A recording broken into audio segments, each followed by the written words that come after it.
Hey, Retcon Raider here, and welcome back.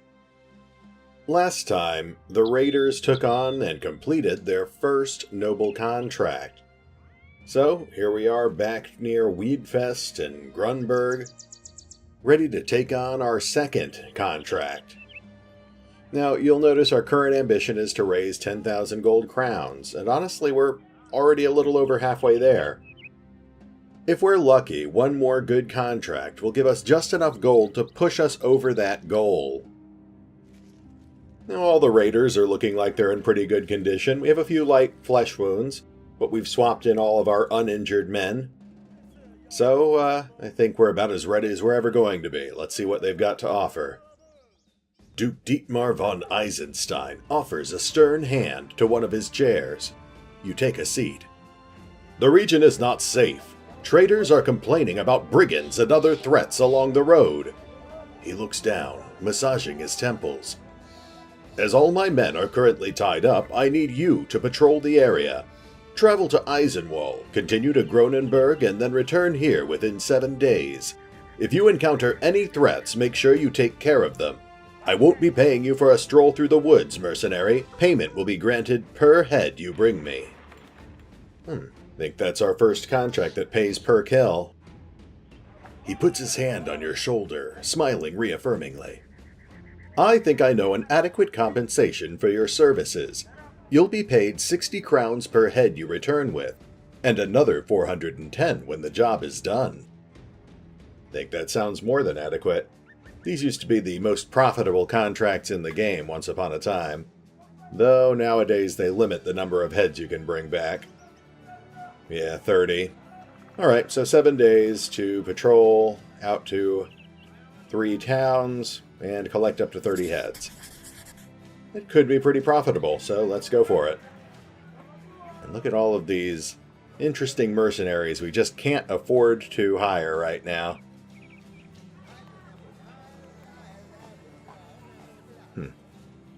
Odd that one of the most expensive ones is just a standard militiaman. There must be something really special about that guy.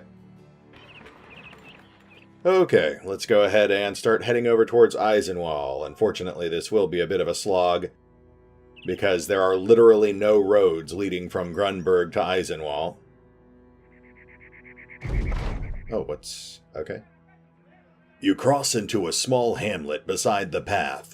It's a rather nondescript place, save for the woman tied atop a soon-to-be bonfire. She's surrounded by a band of peasants, as is usual for a woman in this position. A monk from the mob reads from a holy tome, apparently letting everyone know the deontological nature of her crimes.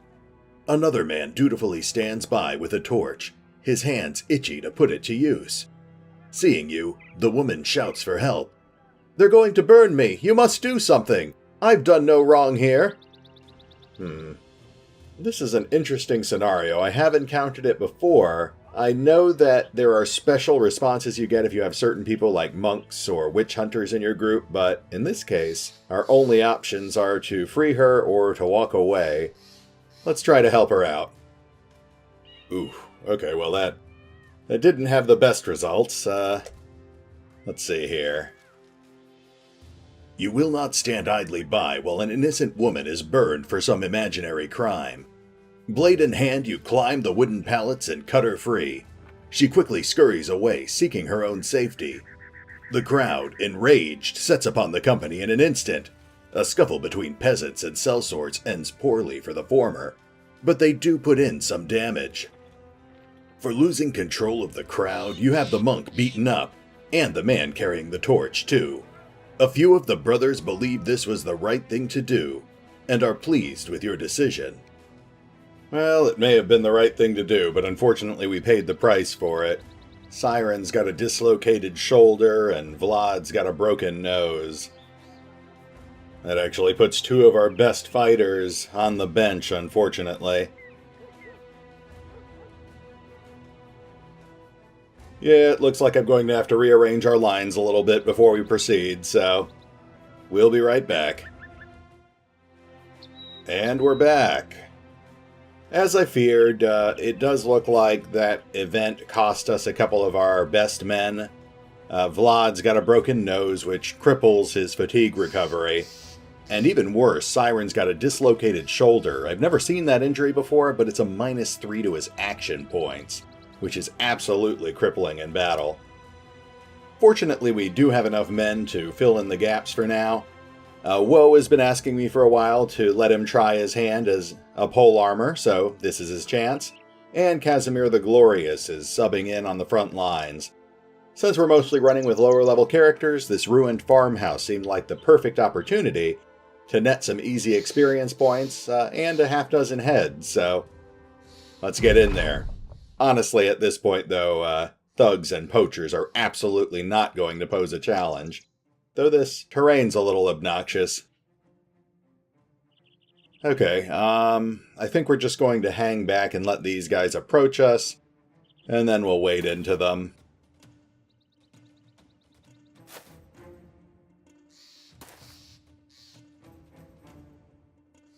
Yeah, these guys are so poorly equipped, this fight is actually a little sad. I'm gonna put my gold on these guys being wiped out within 2, maybe 3 turns. I suppose I shouldn't get too careless. They do have 2 flailmen. Those can ignore our shields, so they might inflict a few injuries. And they do have a guy with a pickaxe hiding in their back row. That could really wreck our armor, so I guess we want to avoid unnecessary equipment damage if possible. But let's go ahead and... But here you can see the main thing that's going to slow us down. All these elevation changes increase the action point cost of movement. Though that doesn't stop Casimir from getting a quick and easy first kill of the battle. Nicely done, Casimir.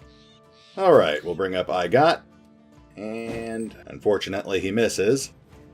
Roderick can move in, but doesn't have enough action points to attack. Rondis has just enough for a dagger strike. Ooh, that's a miss too. Goon has to use all of his action points to get into position. And the archers might be able to sneak in a few shots here. There's a pierced hand doled out by Alessandro.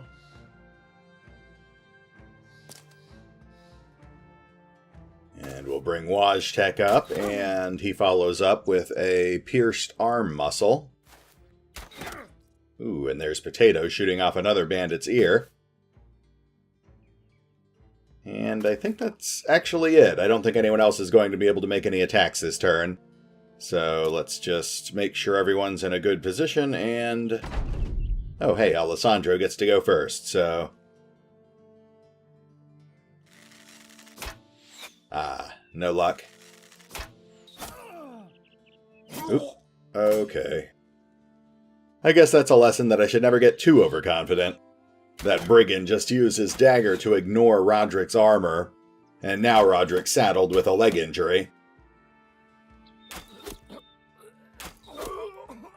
Though on the bright side, our archers are doling out some nasty hits here. That's 2 kills from Wojtek in a single round. There's Woe tearing it up. He just broke that brigand's morale. Alright, we've already got 3 of these guys down. Let's see what our frontliners can do. There's a broken nose. Ah, and Roderick. Well, despite the leg injury, or maybe because of it, Roderick just doled out 2 kills and a crippling wound in a single turn. And Faceless Goon moves up and clears out the rest of the riffraff. That's... Wow, okay, that's everyone. Everyone except for that archer. And it looks like Casimir can move just far enough to pin him down, so... I guess we will have this wrapped up by turn 3.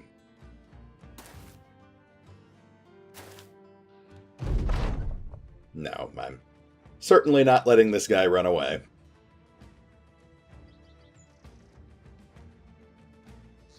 Okay, everyone can hang back.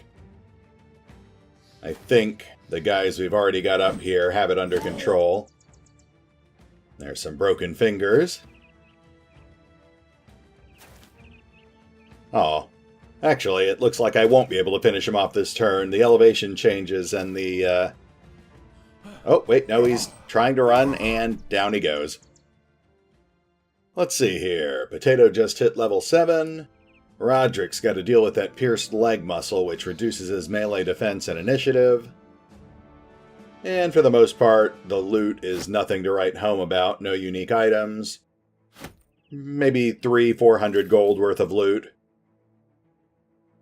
But more importantly, that does give us a jump start on our head collecting. And I guess we're going to need to swap Roderick out now. That actually sidelines almost all of our high-level frontliners now. So I think we'll temporarily move Rondis over into the corner guard position. Let's continue on to Eisenwall. And welcome back. Unfortunately, while I tried to avoid this fight, we just got run down by a pack of goblin wolf riders and ambushers.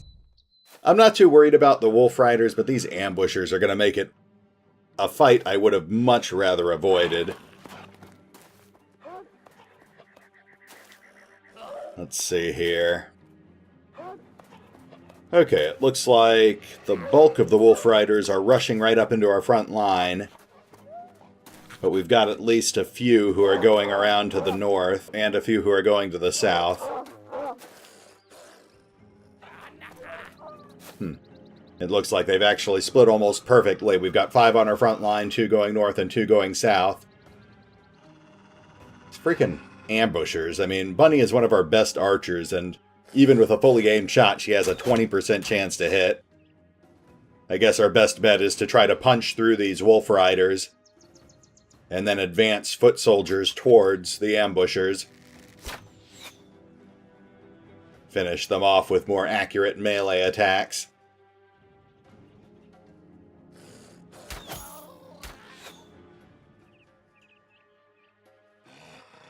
Yeah, even Fox, who I think is literally our most talented archer, only has a 33% chance to hit. I'm also a bit concerned because we're mostly running with our lower level brothers at the moment. They seem to be doing a good job so far. Ooh, and there we go. There's our first wolf kill. And I got doled out a broken hand. Ooh, and Reinhardt finished off one of the riders. Okay, we've got 2 of them dead already. That bodes well. Let's see what damage Rondis can do. Not bad. Ooh, and Faceless Goon finishes off another rider and then doles out some broken ribs. Okay, ambushers, what have you got for me? Alright, Wojtek just took a poison arrow. So did Alessandro, and he's got a piercing chest wound.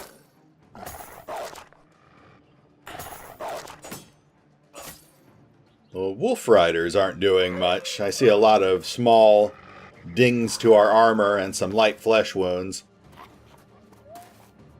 But they have engaged both of our pole armors now. That's something I need to keep under control. Uh-oh. They've actually taken out half of Rondis' armor. I also need to keep an eye on that. The corner guard positions are some of the most dangerous positions on the front battle line. That's why I was hesitant to put Rondis there. He's a great damage dealer, but he doesn't have as high a defense as characters like Roderick or Siren. Okay, we took out an ear there. We'll keep on. Ooh, nice. Okay, Fox finished off another rider. And his wolf. And Wojtek is poisoned, so yeah, we're not expecting much from him right now. And there goes another ear. Okay. We're doing a lot of wounds and a lot of morale damage here, so I'm not ready to panic just yet. We do need to drop more of these guys, though. Oh, there we go. Okay, Rondis managed to fell another wolf. And a rider. And another wolf. Wow. Well, normally I'd chide Rondis for being a bit greedy with the kills there, but I think in this case it's warranted. And we've broken the morale on these 2 guys. Not that that stops Goon from killing one of them. I'd like to start advancing him, but I don't want to leave my back line any more exposed to the ambushers than I need to. So for now, he's going to shield wall instead. Now, we've only got 3 Wolf Riders left on our line. But here comes the second barrage, and Baggins just got poisoned. Ooh, and Wojtek just took an arrow through the neck. That's bleeding and more poison. And here comes the final Wolf Rider. Fortunately, that bush funneled him into woe, so he couldn't reach our archers. That gives me the opportunity to neutralize him before he becomes a real problem. Oh, and Alessandro will have to skip his turn to bandage up Wojtek's neck real quick. And Henry finishes off the wolf on him. Very nice. Ah, so close. I was hoping I could finish him off with a follow-up dagger attack. He doled out a solid shoulder wound, but not the fatality I was hoping for. Alright, well, since we've broken the Wolf Riders on our front line, I think I can afford to have my archers take some pot shots at those ambushers. Well, except for Wojtek. He's poisoned and doesn't have line of sight anyway. Alright, now Casimir the Glorious is going to do something a bit risky here. I'm going to have him rush towards these ambushers and keep my fingers crossed that instead of just exploiting the opening in our line, they freak out and try to run away. Archers hate it when you start advancing melee units towards them, but sometimes the AI just can't resist taking an easy shot. Now, Rondis here is going to step back and see if he can take some pressure off Woe. There we go. In fact, with Berserk, that gives him another attack. Still, nicely done, Rondis. Alright, Goon. Let's move you up and wail on these... Uh-oh. Okay, well, that Wolf Rider just recovered enough morale to wade back into the fight. And although you'd think that having Goon wipe out his mount would freak out the other goblin, he just recovered enough morale to get back into the fight too.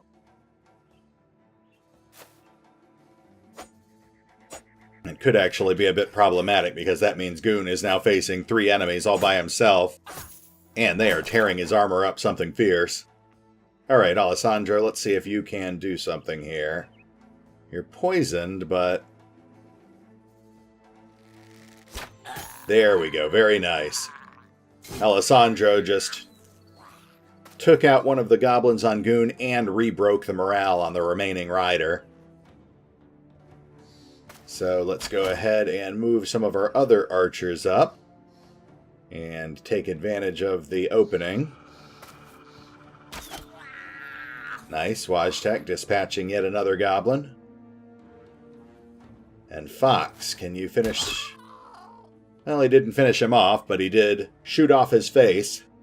Okay, and Casimir, you managed to actually scare off the goblins, so let's continue pursuit.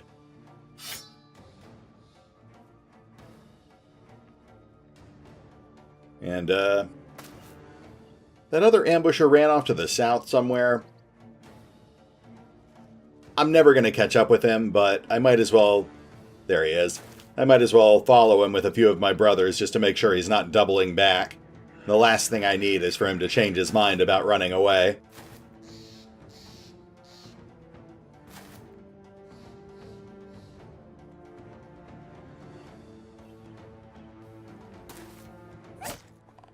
Alright, and Faceless Goon, is too exhausted to finish off this rider.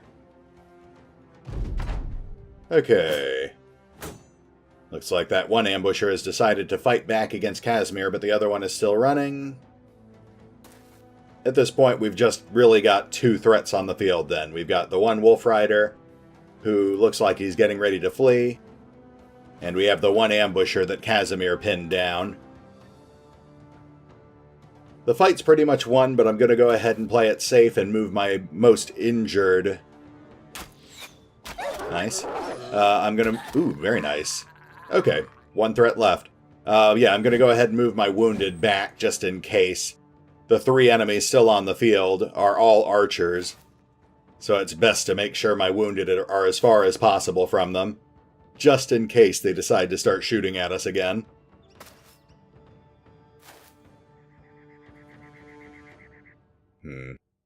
Okay, he is still on the board, he is still trying to flee, but I will keep following him just to make sure he doesn't change his mind.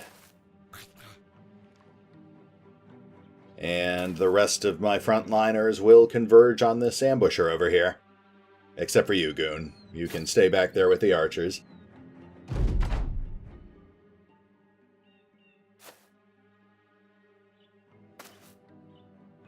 Ooh, okay. There's what is that, a shoulder wound? Alright, Casimir just took a piercing attack from that notched blade. But Fox managed to dole out a crushed trachea in return. Still, it just goes to show that you can never let your guard down. Casimir is going to shield tank him for the moment to give the rest of the brothers time to circle around and finish this guy off.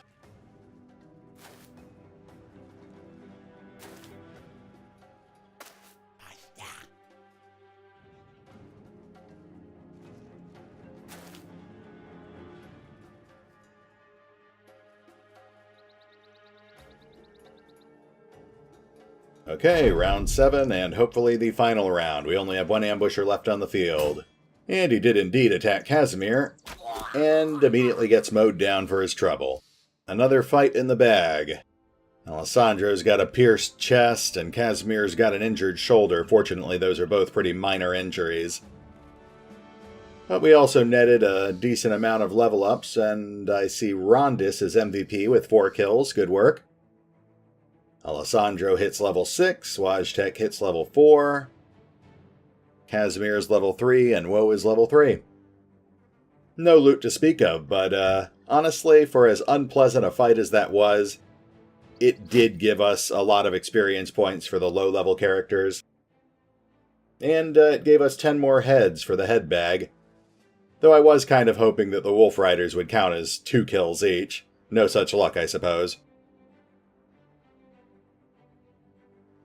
Unfortunately, at this point, our reserves are already filled with much more serious injuries, so while I can swap out our injured archers for uninjured ones, that does mean that at least for the moment, Casimir the Glorious is going to need to stay on our line despite his injured shoulder.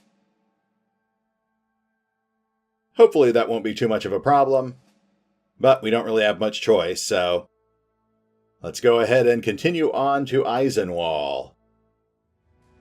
And welcome back again. As if we hadn't gotten enough of goblins, there's a small goblin stronghold here just north of Eisenwall. We finished the first leg of our patrol and are currently headed towards Gronenberg, but I figure we might as well wipe out this little hut while we're passing it. I ignored it the first time around, but it's almost certainly where those goblin wolf riders spawned from. By taking out this stronghold, there will actually be less wandering goblin encounters in the world map, and I think that's something that we can all agree is a good thing. Fortunately, in this case, we're not dealing with ambushers, it's just skirmishers. They're still a little obnoxious, but given that we outnumber them 2 to 1, I'm hoping this fight will be relatively painless. There's an immediate side injury. Ooh, and a shoulder injury, and death. Alright, we are off to a good start. Now let's see how Potato and Mark do.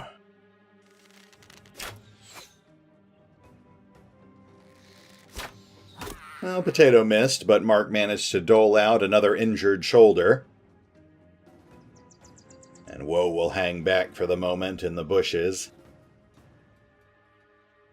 But the rest of the front line will move up, I think. I don't want to engage this guy on elevated, so I'm going to knock him down. Very nice, Oswald. And Casimir will immediately take his place. Ooh, and dole out, what is that? A fractured skull. That sounds pretty nasty. Now, Reinhard, unfortunately, does not have quick hand, so he can't switch off to a dagger. Rondis will engage. Ooh, with a quick fatality. And another one. Wow, okay. Okay, well, not enough action points for another attack, so let's just hop him back onto this elevated terrain. Then we'll just hop Goon up to support him, and,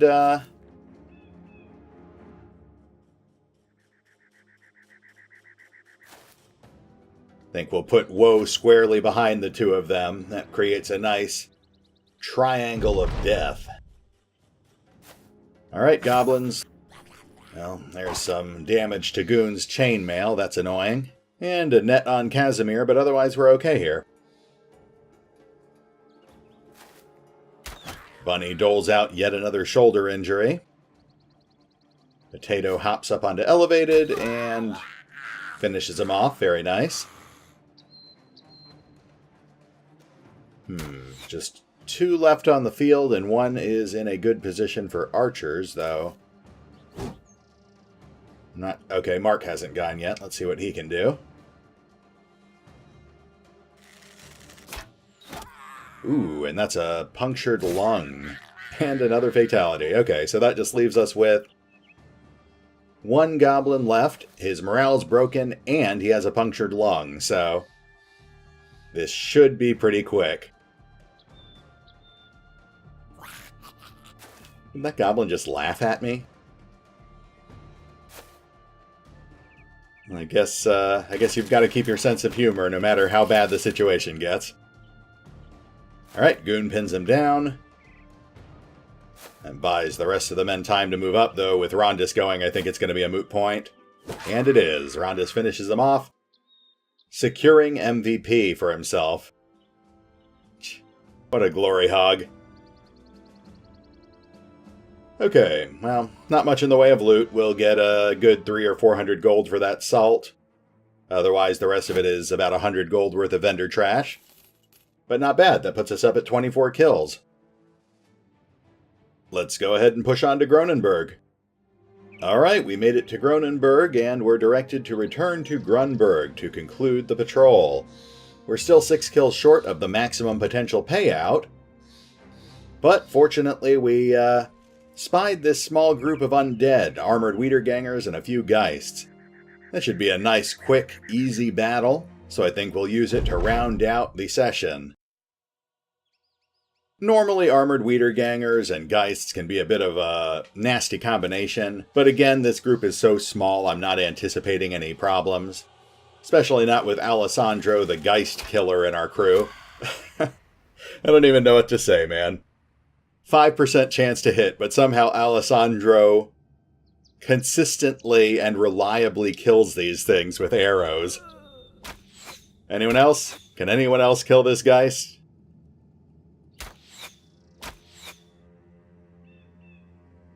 Nope, okay. That's what I thought. I'm going to go ahead and wager here that when Alessandro gets to go again, he's going to drop that other Geist. He just has some sort of crazy ghost-killing powers. Ooh, actually, I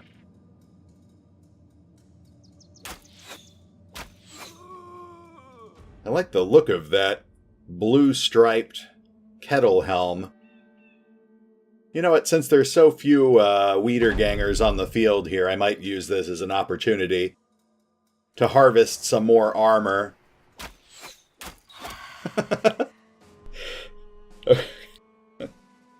Okay, and there you have it. Alessandro finishes off the second Geist handily. And that means that, yeah, you know what? I'm feeling pretty good about this. So let's just wait for the zombies to reach us, and then we'll go ahead and dispatch them with well-placed dagger stabs and flail headshots to harvest chainmail and helmets where possible. And the only reason to rush the battle would be if someone got injured or if those Geists were still in the mix, tearing up our morale, but now this is an undead cakewalk.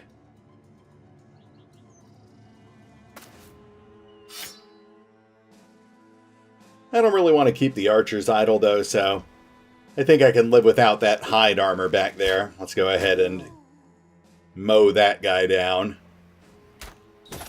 But our frontliners will stay focused on harvesting.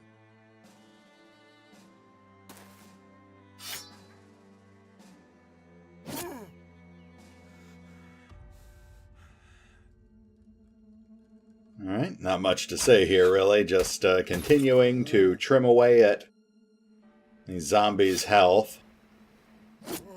Rondus and Faceless will engage as well, though they're not going to be able to attack. Sergeant Baggins could attack, but I don't really want to risk destroying that padded kettle helm. So for now, he'll stand by.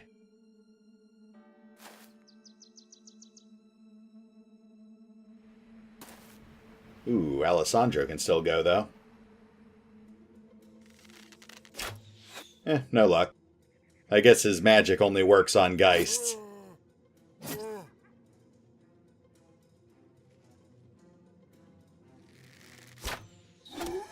Potato's got it, though. Alessandro is better against incorporeal foes, and Potato prefers taking out flesh and blood enemies. Ooh, and there we go. Okay. Now that kettle helm was in perfect condition, so that should be a guaranteed drop. The only thing we need to watch out for is if that zombie decides to get back up. Then we'll have to carefully take him back down without damaging his armor. As for the rest of these guys, I don't really need more suits of chainmail, but I mean, I might as well try to harvest it if I can. Those things are worth 250, 300 gold apiece. And just to remind you, we are indeed still trying to save up that 10,000 total for our ambition. Nicely done. Rondus finishes off another zombie with minimal damage to its gear.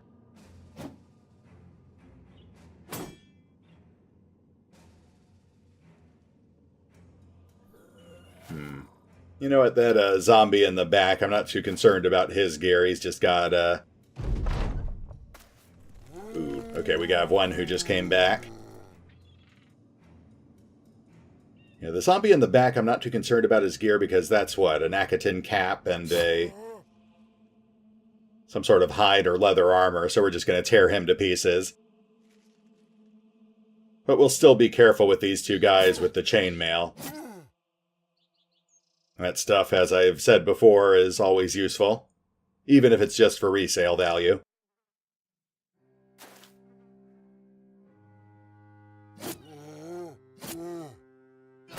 Ooh. Rondus just took a ding to his armor. Nothing to worry about, though. And he deftly dispatches the reanimated zombie. Though his follow-up does leave a little bit to be desired.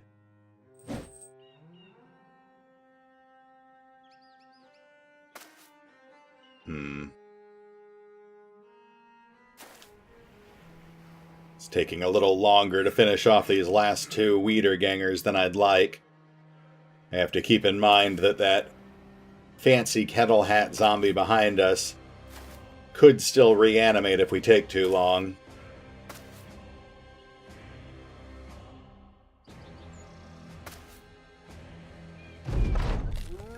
And speaking of which, there he goes. Alright, well that pins down Alessandro, unfortunately. So I'll pass with him for now. There we go. Okay, back down to 2. At this point, I think I'm just going to go ahead and trash this suit of armor. I want to get my frontliners to focus on taking the kettle hat zombie back down with minimal damage to his gear. And I suppose we need to get Alessandro to safety too. There we go, that's half the zombie's health already. Ooh, and one more hit? Ah, what a terrible time to run out of stamina. Okay, well, there's not much I can do about that for the moment. At least I know that most of my mercenaries are going to have a higher initiative than an armored zombie, so we'll just pass with the rest of our guys. Nope, and we have another reanimated zombie to deal with. We've already trashed his gear, though, so we can just mow him back down.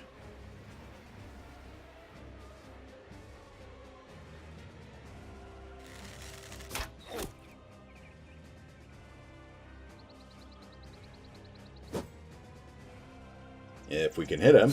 There we go. Nicely done, Sergeant Baggins. And now our other frontliners can focus on finishing off the last Wiedergänger. Very nicely done. Okay, looking at the numbers here, I see we've got a 3-way tie for MVP, so congratulations to everybody.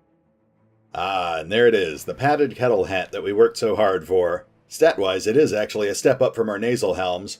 The chainmail's kind of redundant, but that, helm was definitely worth harvesting. But enough of that, let's get back to Grunberg so we can turn in this contract and wrap up the episode.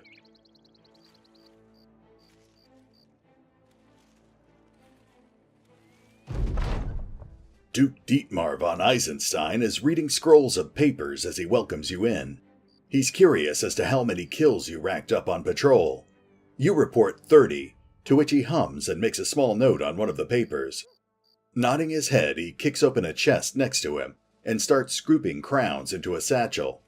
He hands it over and then, without even looking up, tells you to get out. Well, you're welcome. But I suppose for 2,200 gold I can tolerate a little rudeness.